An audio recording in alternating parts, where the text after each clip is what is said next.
નમસ્કાર વિદ્યાર્થી મિત્રો, ધોરણ 11 વિષય આંકડાશાસ્ત્રના આ ઓનલાઈન એજ્યુકેશનમાં આપ સર્વે વિદ્યાર્થી મિત્રોનું હાર્દિક સ્વાગત છે। વિદ્યાર્થી મિત્રો, આપણે ચેપ્ટર નંબર 3 મધ્યવર્તી સ્થિતિના માપનો અભ્યાસ કરી રહ્યા હતા, જેમાં આપણે મધ્યક પાર્ટ એ મધ્યકનો અભ્યાસ કરી રહ્યા છીએ, જેમાં આપણે પ્રીવિયસ લેક્ચરમાં છૂટા અવલોકનો એટલે કે સિગ્મા x બાર બરાબર સિગ્મા xi ના છેદમાં n વાળા દાખલાઓનો અભ્યાસ કર્યો હતો। હવે મધ્યકની જ આપણે રીત નંબર 2 તરફ આગળ વધીશું, તો જેનું નામ છે અસતત માહિતી આપેલી હોય ત્યારે, અથવા આ રીતને બીજી સીધી રીતે પણ તમે મધ્યક ગણી શકો, આવું તમને કીધેલું છે, હોઈ શકે બરાબર। સીધી રીતે એટલે તમને વર્ગ નો આપ્યા હોય, 10 થી 20, 20 થી 30 આવે તો વર્ગ ન હોય, પણ શું આવી રીતે હોય 11 xi અને fi આપેલી હોય, ત્યારે તમે દાખલાને કેવી રીતે ગણી શકો વિદ્યાર્થી મિત્રો? સીધી રીતે ગણી શકો છો। કાંઈ રીતનો જ ઉલ્લેખ કરેલ નથી, તો મધ્યક તમે ગમે રીતે ગણો, દાખલાનો જવાબ કેવો આવશે? સેમ જ, ગમે તે રીતે આવી શકે બરાબર। તો એક દાખલાનો આપણે અભ્યાસ કરીએ કે નીચેની આપેલી માહિતી પરથી મધ્યક મેળવવાનો તમને કીધું, તો જો વર્ગ નથી, xi અને fi આપેલા છે, તો આપણે દાખલો સીધી રીતે ગણી શકીએ। તો આપણે લખી નાખીએ અહીંયા xi જવાબમાં fi। xi માં તમને 11, 12, 13, 14, 15 અને 16 આપેલ છે। fi એટલે એને આવૃત્તિ કહેવાય, જે આપણે n વડે પણ એનો સરવાળાને દર્શાવી શકો, તો અહીંયા fi 8, 10, 12, 5, 6 અને 9 આપેલી છે। દાખલાની શરૂઆત કરીએ જવાબમાં, આન્સર xi ને ઊભા લખી નાખશું, 11, 12, 13, 14, 15 અને 16, આના કઈ સરવાળાની જરૂર રહેતી નથી, એટલે આપણે અહીંયા ડેશ કરી દઈશું। fi માં 8, 10, 12, 5, 6, 9 બરાબર, આનો સરવાળાને fi ને કુલ n વડે દર્શાવી શકાય, આવૃત્તિ ટોટલ। તો કેલ્સીમાં તમે 8 વત્તા 10 વત્તા 12 વત્તા 5 વત્તા 6 વત્તા 9 કરશો એટલે ટોટલ તમને જવાબ મળશે 50। કેટલો મળશે વિદ્યાર્થી મિત્રો? 50। હવે સૂત્ર અનુસાર તમારે fi અને xi નો શું કરવો પડશે? ગુણાકાર। અહીંયા આપણે કરી નાખીએ fi અને xi નો ગુણાકાર। તો 11 ગુણ્યા 8 બરાબર કરશો કેલ્સીમાં એટલે મળશે તમને 28। આ રીતે ગુણાકાર કરતા રહીએ, તો કે 12 ગુણ્યા 10 એટલે મળશે 120, ત્યારબાદ 13 ગુણ્યા 12 એટલે મળશે 156, ત્યારબાદ 14 ગુણ્યા 5 એટલે મળશે 70, ત્યારબાદ 15 ગુણ્યા 6 એટલે મળશે 90, ત્યારબાદ 16 ગુણ્યા 9 કરશો એટલે મળશે 144। હવે આનો સરવાળો કરવો પડશે વિદ્યાર્થી મિત્રો, એટલે આપણને એ મળશે sigma fi xi is equal to 88 વત્તા 120 વત્તા 156 વત્તા 70 વત્તા 90 વત્તા 144 કરશો એટલે સરવાળો મળશે, જેને સિગ્મા fi xi કહેવાય, જે સરવાળો મળશે 668। ટૂંકમાં વિદ્યાર્થી મિત્રો, આના સરવાળાની 2 વખત તમારે આ રીતે ન ગણતરી કરવી હોય તો કેમ થાય? કેલ્સીમાં એક વખત ટ્રાય કરજો, આવી રીતે તમને મળી જશે।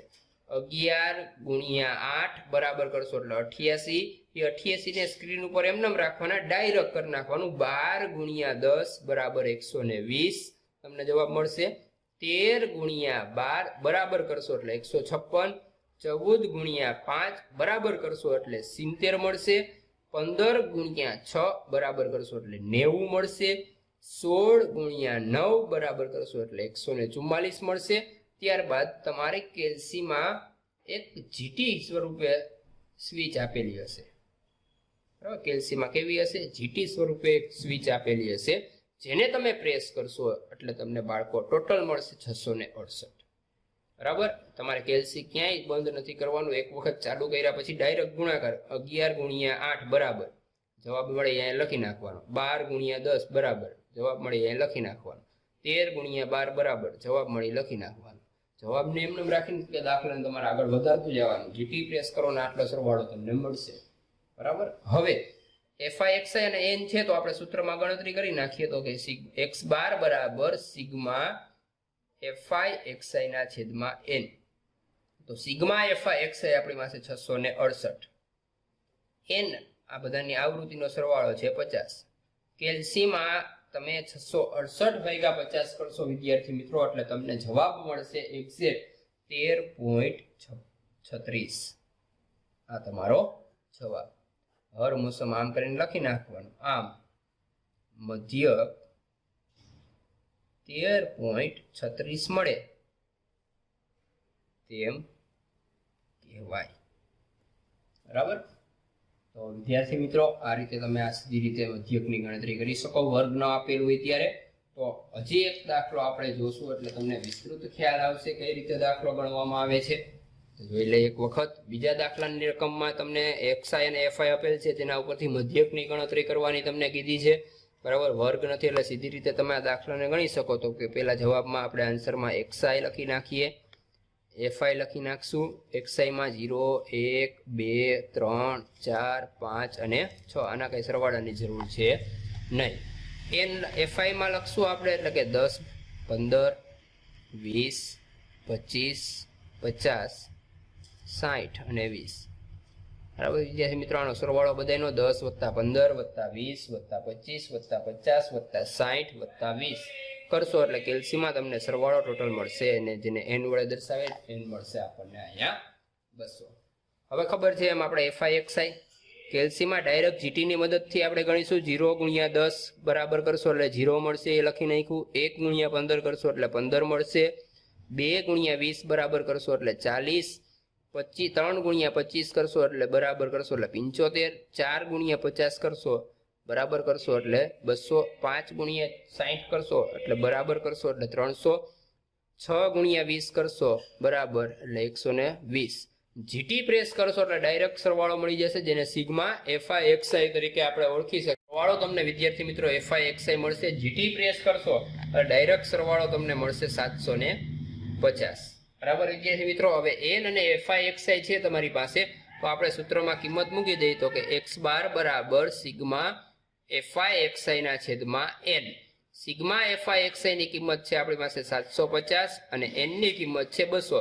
તો 750 ભાગ્યા 200 કરશો એટલે આપણને મધ્યક મળશે તમને અંદાજે 3.75 કેલ્સીમાં. આ આપણા મધ્યકનો શું થઈ ગયો બાળકો?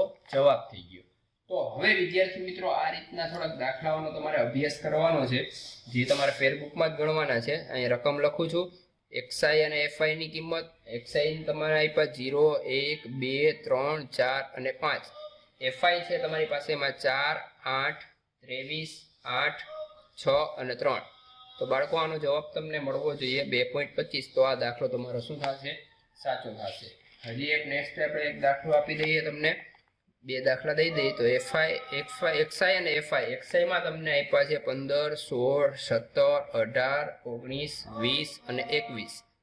એફઆઈમાં 3, 10, 10, 15, 8, 3 અને 1. તો આનો જવાબ તમને મળવો જોઈએ 17.56. એક દાખલો હજી જેમાં એક્સઆઈ છે અને એફઆઈ છે. એક્સઆઈ ની કિંમત 59, 60, 61, 62, 63 અને 64. એફઆઈ ની કિંમત 6, 7, 9, 12, 18 અને 8. બરાબર, જેનો જવાબ તમને મળશે 61.88. તો વિદ્યાર્થી મિત્રો આ રીતની પ્રેક્ટિસ તમારે કરવાની છે. નેક્સ્ટ લેક્ચરમાં આપણે મળીશું ત્યારે રીત નંબર 3 તરફ આગળ વધીશું. તબ તક કે લીએ જય હિન્દ, જય ભારત, જય જય ગરવી ગુજરાત વિદ્યાર્થી મિત્રો.